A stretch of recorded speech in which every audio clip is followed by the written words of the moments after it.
You are listening to the Showbiz Side Hustle podcast, powered by PerformerPreneur. I am your host here, Nicole Louise Geddes, and together we'll be delving into all of the ways that a showbiz side hustle can support you now and long into the future. So sit back, relax, and listen in, and together let's get inspired to take action to create the life, future, and business of your dreams. This episode is sponsored by the Showbiz Side Hustle Handbook, available on Kindle and in paperback over on Amazon. Follow the simple tasks laid out over 3 easy-to-action sections and effectively build a strong business foundation for a successful showbiz side hustle. Hello listeners, and welcome back to another exciting episode of the Showbiz Side Hustle podcast, where this week we are back meeting a member. So spotlight is on, drumroll please, Rebecca. Welcome to the stage, Rebecca. Welcome to the podcast. We cannot wait to share your story with the listeners. So please do introduce yourself, your performing persona, your businesses, your side hustle. And I'll also, at this point, it's probably worth saying that if you are watching us on YouTube, you will not see Rebecca's beautiful face because she's sat lapping up the sun and the waves in the Maldives on her Christmas contract. We're all very jealous, Rebecca, but we felt it was slightly inappropriate when we're all freezing at home to see you in your bikini on the beach. So we've opted for a fabulous visual to just get us all in the Christmas spirit and all wishing we were over in the Maldives working with you. So please do, as I say, introduce yourself, your businesses, your performing persona, and your wonderful name. Perfect. Thanks, Nicole. So I'm Rebecca. I am an ex-primary teacher. I taught in a variety of schools over the last 12 years in the UK. I've also been a performer since I was 17, so quite a few years now that I won't count. I'm the founder and owner of Ruby Flames Entertainment, which is an event entertainment company. I also have Wild Fae Entertainment, which specialises in children's entertainment workshops and parties. And I run the Early Years Parent Support Network as well, where we focus on tutoring and all things early years. Oh my goodness, there's so much, and the listeners are going to be blown away by the next 40 minutes of conversation because we want to delve into all of that, and there's so much to talk about. There's so many pivots, there's so many stories, there's so many actions that you've taken, and I'm just so excited, Rebecca, to bring this journey onto the podcast to showcase to the listeners, to the performers, to the entrepreneurs, to the performerpreneurs, all of the different ways that you are making money to support yourself, but also all of the different spotlights you've placed yourself in over the years, and how we have got to this moment, your second Christmas in the Maldives, I believe.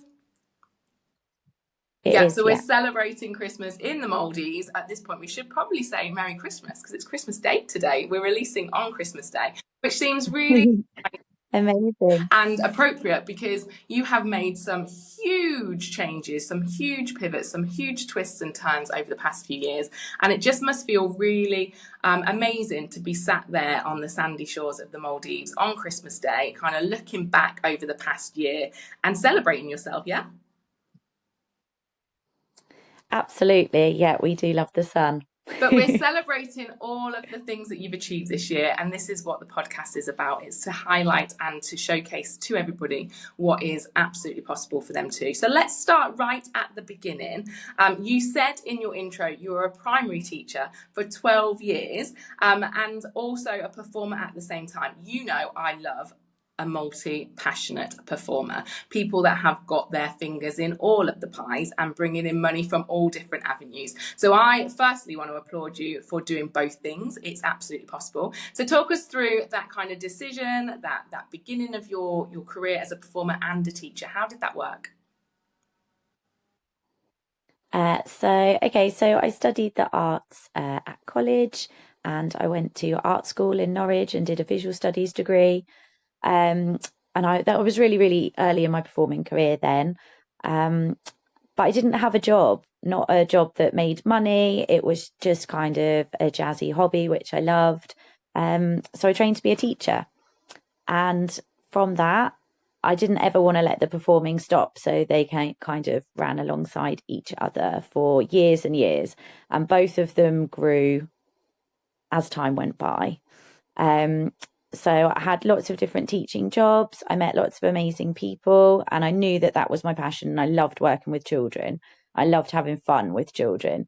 And over the years, I found ways to merge both of those things together. So yeah, that's kind of how it began. And fast forward 12 years to you and I really working hard together, and me, supporting you on this fantastic journey. Fast forward several years, and you made the huge decision to really push and develop the performing and business side of yourself over the teaching. Now, I know that took a lot of courage. I know that took a lot of thought. I know that it was scary. But ultimately, you won't mind me saying, you'd lost the love for teaching because of, unfortunately, how the landscape lies. So do you want to talk a little bit about that before we move on to the businesses? Yeah, absolutely. So I always loved teaching, and I never lost my love for being with the children and the practice of teaching. Unfortunately, the system in the UK just lets us down. It lets the children down, and it lets practitioners and families down. And it put me in positions that I wasn't comfortable to be in. So at this point, I realised that I needed to find a way to still be able to teach and support families and give the children the best that they deserve, but in a different context. So I decided that I was going to leave teaching, but I knew that I was still going to be a teacher. Like, once a teacher, always a teacher. So I started to think about ways that I could build up my performing business as well, so that would support the transition. So leading up to the pandemic, I started my entertainment company, Ruby Flames Entertainment. And things were building up really, really well, just like they were for all of us. And then, of course, 2020 came, which was going to be my year when I left teaching and launched everything officially. So that didn't quite go to plan, of course. And I ended up in a world where I had to teach 45 children at once online with all of their families from my kitchen whilst I moved house in the snow. So that was quite a time. But it was okay. It kind of gave me more time to plan and think about what I was going to do and how it was going to work. I started working with yourself then as well, and joined the amazing group and had that support from everyone, which was great, because there was definitely times when I thought I was just going to pack it all in. I spoke to my partner multiple times about, maybe it's time to just stop performing. Maybe I should just sell all my costumes and kit. Like, when is this ever going to start again? I think everyone went through the continual cancellation of bookings, getting your hopes up that it was going to come back right again, and then it didn't. And it was quite hard to keep up the schedule of training and planning and keeping yourself, able to perform as well.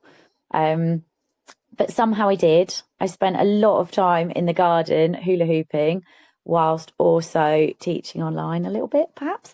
And that was really good, and it kept me sane. And then when we went back into the classroom, finally full time, I had so many big plans for the business that I just couldn't give it up. I'm quite stubborn and determined, and that really works in my favour. So yeah, it started to grow and grow. We got a lot of our existing clients back. Things really changed in the entertainment world as well. And we were really fortunate to gain new clients and new opportunities. And it was so exciting for it to all start again. I think it gave a lot of performers a new lease of life and love for it, which was really, really positive. And from there, it just grew and grew. And it grew to the point where I physically couldn't teach full time, be running an early years setting, managing a team of staff, all of the children and families, and performing all weekend, because I realised I was working every single day and never had a day off. So at that point, I realised that it really was time. And I remember having those first conversations with you, Nicole, where I said, I'm going to do it. I'm absolutely going to do it. And you were like, great, you absolutely can. But hang on, we've got to make sure everything's in place and it's absolutely going to be fine. And with your guidance, it was really good throughout the year leading up to leaving. We got everything in place financially, all my business plans, the strategy, everything was ready to go. So when I finally did leave, almost a year and a half ago now, it was a really smooth transition, and everything went to be expected, and everything kind of just rolled out in place. So the next thing, Rebecca, that I want to talk about follows on really nicely from this conversation. Tell everybody about your award-winning aspect of the business, because I know again that is going to inspire and excite so many people. You've once again niched down and created something so unique. So do share that as well. Okay, so we're really happy that last week we won an award at the Quirky Wedding Awards, which is a national award for the most unique wedding entertainment. So over the last couple of years, we've been providing wedding entertainment across the UK and attending wedding fairs, meeting couples that are looking for a wedding that's just a little bit different from the norm. So this pushed me to think about the whole day and how we could do something that was totally different to what's on the market currently. So as well as providing our usual packages of stilt walkers, fire breathers, our shiny mirror unicorn, all of those lovely jazzy things, it led me to think, what about the children? And quite often the children just want someone to play with. The adults want to have a lovely time, but the children are kind of just there. So I created a package led by teachers and performers, which included circus skill workshops, bubbles, storytelling, craft activities. There's a sensory aspect as well. We offered to create bespoke plans if the children have additional needs based around their care plans as well. So it just gives the parents that kind of, how can I describe it? Like the understanding that their children are going to be really cared for at the wedding, but also have fun and learn a new skill. And we can't emphasize this enough. The listeners are going to be blown away by all of the different versions of what you're creating. But actually, the point is they're all very, very similar in terms of their you and your unique superpowers, your skills, and they're just curated to become these extra assets to you and your offerings and your businesses. There's no secret formula here, people. Just be yourself. Do what you do best, and then work with that to create businesses and financial avenues to shine. Like, well done, congratulations, an award winner. I'm super proud. Again, I'm super happy, and we need to shout about that more. You've got an award, you've won an award, people need to know about this award, and I think we'll bring in another episode to talk purely about awards and the status that they give us, because you are an expert, you've won an award, and we should be sharing that and shouting about it. Congratulations. If you're watching the YouTube, you might not be able to see Rebecca's face, but you can certainly see mine and the pride of just being that person that was able to support you. And I wouldn't say slow you down. I would say, literally create a strategy with you. So many of us, Rebecca, and you'll understand this, we're so creative and enthusiastic that we go hell for leather really quickly. And that's a great way to be in some respects, but you were giving up a livelihood, you were giving up a career, you were sidestepping and creating a different life for yourself. And that really did need some strategy and support, and you would have smashed it regardless. But I believe, and you've just said, that with all of that kind of mentorship and organisation, you smoothly transitioned. Like, it hasn't been a problem. There's been no wobbles. There's been no scares. There's been no scarcity. So well done you, and thank you so much for reaching out. Well, my thoughts are now going to, the last few episodes that we've just listened to. If you've been following the podcast, I've been talking about confidence and stepping into the spotlight, which, makes sense now as to why you have been placed on this kind of podcast journey at this point, because the confidence that it would have taken you to step into this brand new spotlight of fully fledged entrepreneur, business person, no teaching to fall back on. You have to financially support yourself with your own tenacity, creativity. Like, that takes a huge amount of self-belief. And it's not eluding the listeners that every time I bring a member in, we're talking about asking for help and finding support, be that with me or somebody else. You're another person who has kind of held their hand up and admitted the bits that need support and need help, but also taking your enthusiasm, confidence, and tenacity and literally taking action on it. So what do you think stemmed your self-belief, your confidence to make this huge leap? I think it takes a lot to think that you always have self-belief. It's definitely something that is on a trajectory. And to start with, there were a lot of days where I didn't. I knew I had to do it, and I knew that I could do it, and that like inherently came from within. But it was also met with I don't know how to describe it, the uncertainty of leaving the security of your career and your salary and the structure of the life that I had, to go to not no structure, but a real different way of living and a different way of generating income.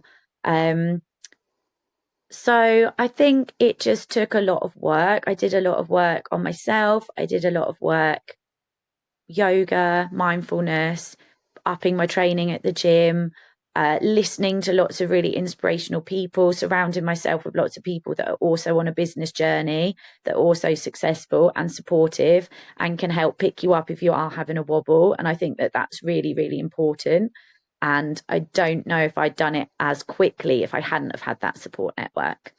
And I think just gradually, the more and more you do, and the more you push yourself out of your comfort zone, the more that you kind of see that it's worth it, and you see that you can do it. And it's like you're proving it to yourself. And every time that you do, it builds just a little extra block on your own self-belief, I guess. Well, and confidence is past focused, evidence-based. So you're going to build your self-belief and your confidence week in, week out, Christmas to Christmas. You know, you're sat there on the beach, second Christmas in a row, 18 months after leaving your teaching career. Like, you now have the proof. You have the proof and the confidence and the experience to know that this is it for you. There's no turning back. There's no need to worry. And we've been working one-to-one about how to push yourself even further into the spotlight, to become a bigger business, the CEO of your businesses. So do you want to talk everybody through the different businesses you have now that you've left teaching and how they've intertwined?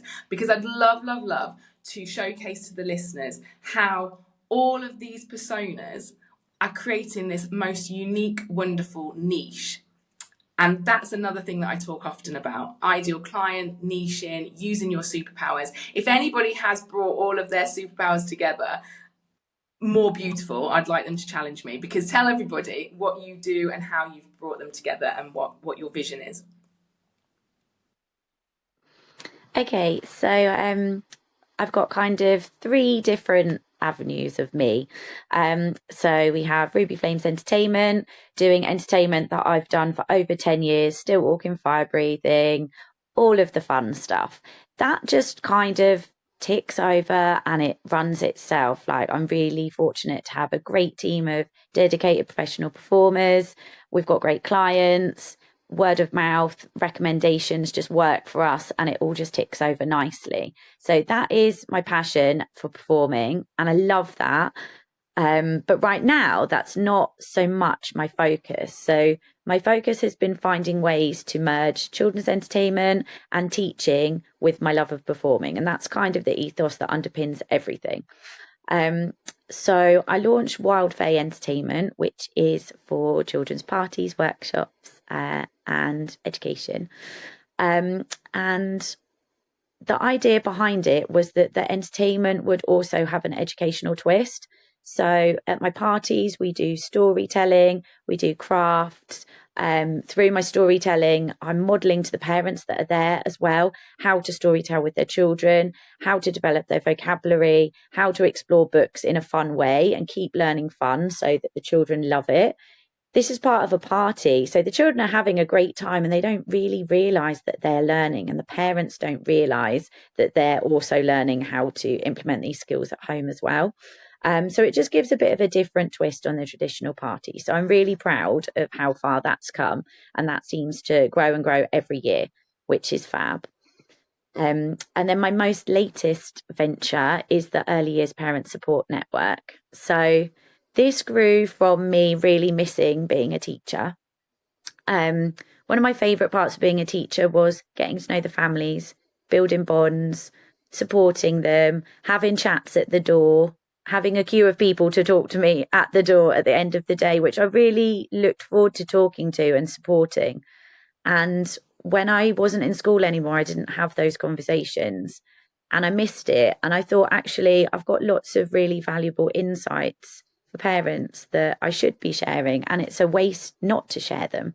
So I created my free Facebook group.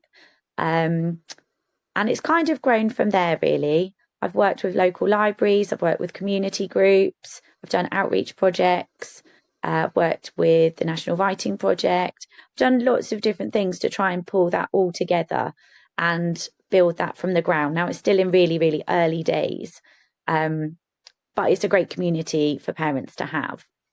And my vision is that now I can merge that with my party entertainment business, because both clients from both ventures are the same ideal client.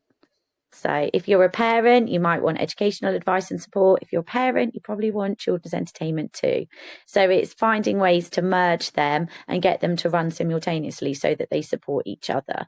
And that's what I'm working on currently. It's so impressive, because I have been on this journey with you, and for you to speak so eloquently about your vision and the projects that you're putting together and how you've merged them, you know, you sound, and well, you are like an absolute force and an absolute brilliant entrepreneur. You have the entrepreneur mindset now, you've got the understanding of how these businesses work. In 18 months, for the listeners listening, you have gone from leaving teaching and juggling all the things at once, which I'm sure you did absolutely brilliantly, but there would have been bits of that puzzle that had to slip on occasions, because, you know, it's a big career, teaching. It doesn't go from 9 till 3, as most people kind of are starting to appreciate since the lockdown. It goes from 6 till 6.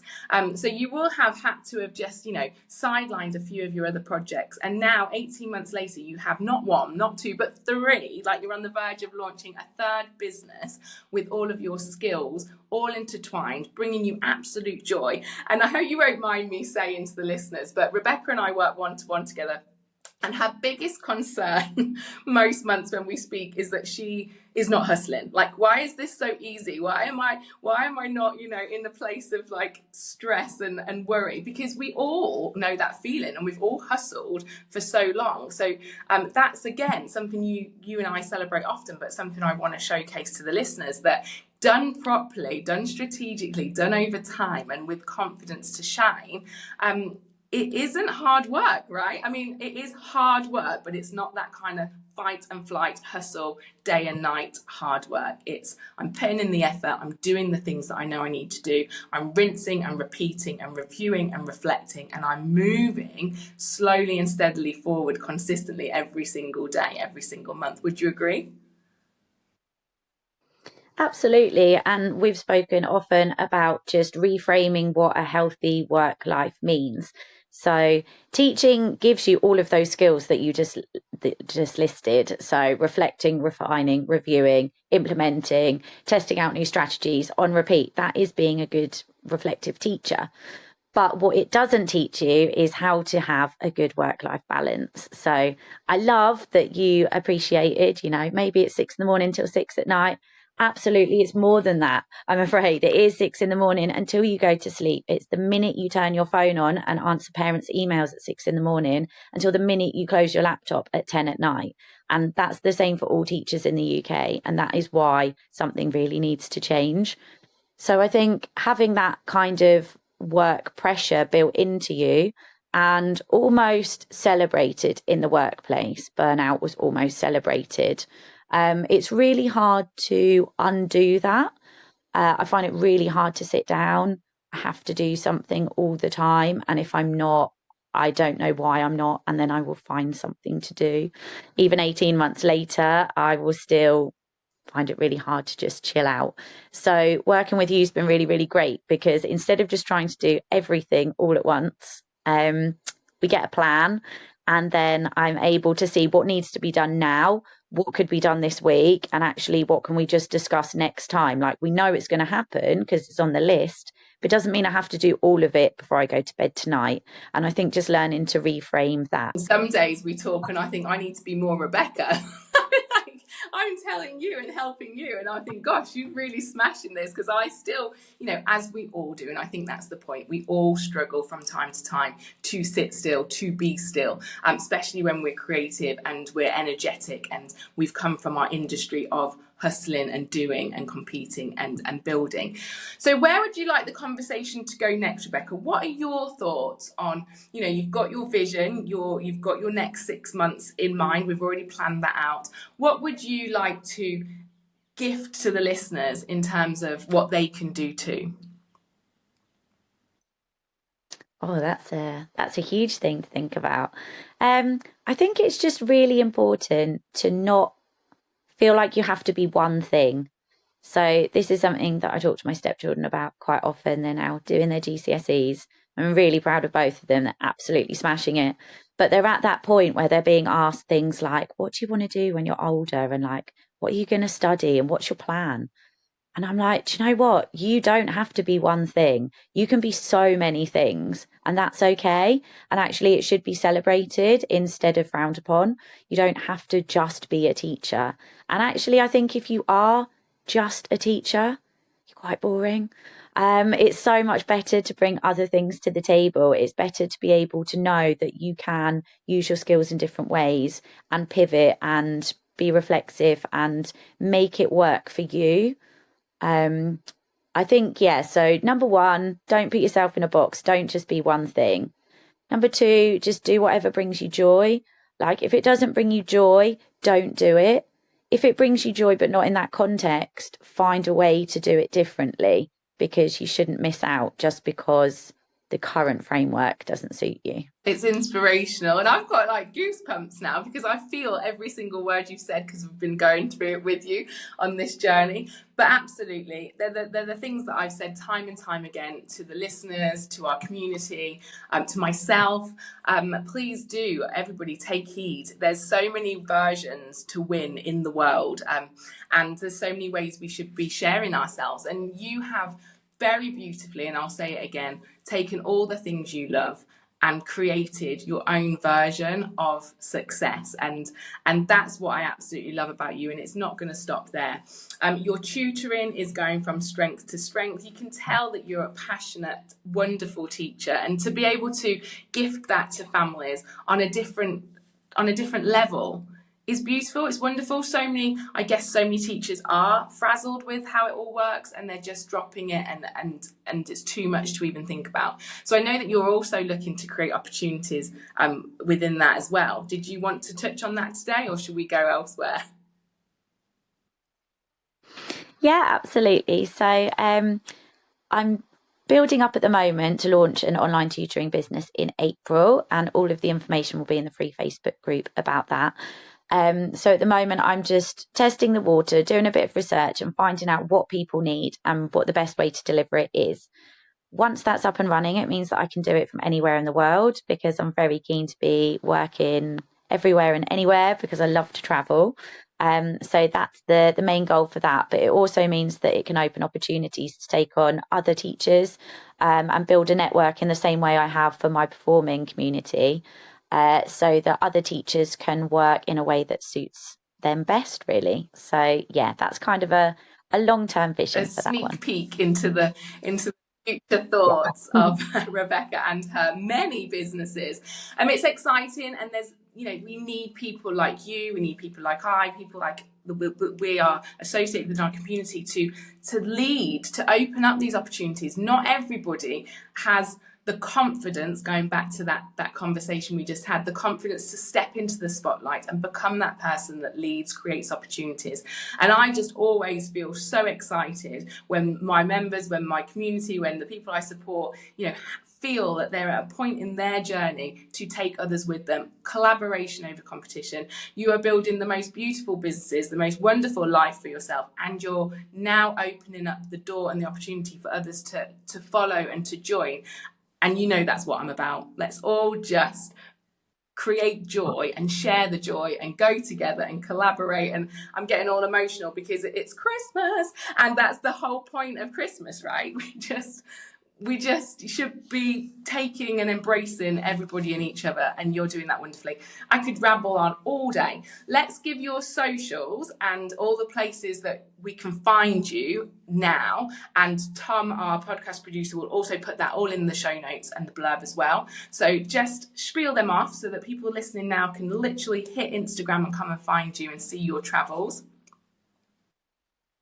Absolutely. So it's Ruby Flames Entertainment and Wild Fae Entertainment on Instagram and Facebook, and the website is rubyflames.co.uk. Awesome. Thank you so much. As I say, I could talk and talk and talk. I could share your story 100 times. I'm so proud of you. You must be so proud of yourself.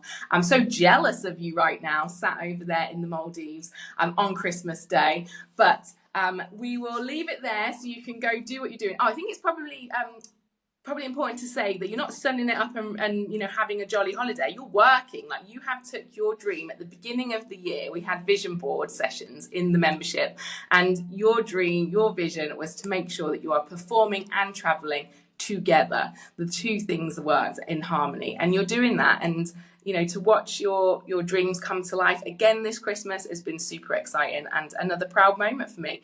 So big love, my darling. Thank you so much for joining us. I'll see you in the new year. Listeners, if you have any questions, any thoughts, if you're a teacher listening and you want to find Rebecca and get some support, if you're a performer looking for more opportunities to perform, then please do reach out to Rebecca at Ruby Flames Entertainment and Wild Fae Entertainment, because she will absolutely, as all of my community will, open the doors to you and support you along the way. Big love. Okay guys, that's it for today. I hope you've enjoyed the show. Thank you for joining me here on the Showbiz Side Hustle podcast. So until next time, please do take a little bit of action, that very first step, and make sure that you are doing something for you and your Showbiz Side Hustle this week to move you forward and get you heading quickly and swiftly and strategically towards success.